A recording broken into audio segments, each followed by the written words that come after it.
growing up, I always had a love of music. It was always at home and just around at church and at school. So I always loved to perform and to write. I was in New York for a few years, and when I came back in like '92, I joined up with an old friend, Ozzy Merrick, who was writing also. And we formed the group Homefront, which was a rap soul group. And we recorded with Kiss Kitty Caravan the song called Give Yourself a Chance, Free Yourself. Ataclan also joined Homefront. After that, I went solo, and I would perform at lots of small gigs, including like Anti-Pop, which was a show featuring a lot of underground acts like Joint Pop, 12, A Felony, and that was a great platform for me. After doing that for a while and being part of other collaborations, such as 10 Sisters, which was a collective of women doing music and poetry that went all around Trinidad and Tobago, I got the idea to start my own series called Songshine. During the early 2000s, there seemed to be a lot more collaboration in the underground music scene in TNT. And just being part of that, the whole community vibe made me want to present that, to give that a wider audience. I knew so many talented people who didn't have a stage, and I wanted to provide a place where people could come and just perform new works or old works. And we had new people as well as really established performers coming and sharing vibes. It was a wonderful scene. During Songshine, because I was hosting and presenting and everything like that, I would also perform first to get the ball rolling. So I was never in the spotlight as much as just the kind of mother of that scene. So there's an element of not being able to push my own music forward as much as I might have liked to, but I have no regrets because Songshine made a lot of things possible.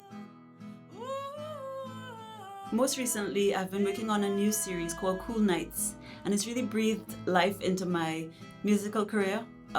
Just being on stage, getting my chops back as a musical performer after not gigging that much before. And so now I just feel like it's the right time. I feel like I'm ready, and I found a producer and a production team that understands what I want to do and that has the imagination to take this sound to the next level, and I'm really excited about that. So Future Crab Studios, we've been out for a short while, but we've been doing a lot of stuff. As a studio, we set ourselves apart from other studios because we're not only interested in making money or making the most money, but our motto, create new sound, is something that we adhere very strongly to and intend to push. And it brings us a lot of excitement to bring out things that people never saw before or things that didn't exist, at least in this region. So with that mindset, we decided to come up with a venture called Crab Starter, which is a play on the name Kickstarter, in terms of kicking off projects that may not probably had different challenges or different impediments to getting off the ground. Worthy projects that we believe the world should have a chance to hear, visualize. And the first project we're coming out with is the project from none other than Gillian Moor. The new album is called Everchanging. It's the name of one of my songs. The album will include some of my older songs that people would have come to know over the years, as well as some new songs that I'm very happy about too. I chose the theme Everchanging because over a long career of over 2 decades, I've gone through changes, the music has gone through changes, and change is so important to staying fresh and staying alive, musically and otherwise. This is definitely going to be the definitive Gillian Moor experience, right? In terms of the sound, what's coming from it, because Gillian has so many influences inside of her, right? And you don't always get to hear that. I mean, her band and her act changes, from time to time, but at the core of it, it's Gillian, her songwriting.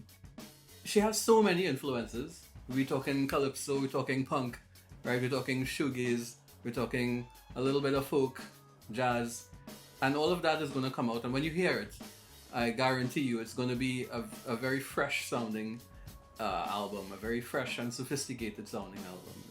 After all this time, I'm here now and I'm ready to present my music It's Gillian Moor, like you've never heard before, and I'm just ready to share that with the world. Come to the show, pre-order the album, come be part of this. Let's make this happen.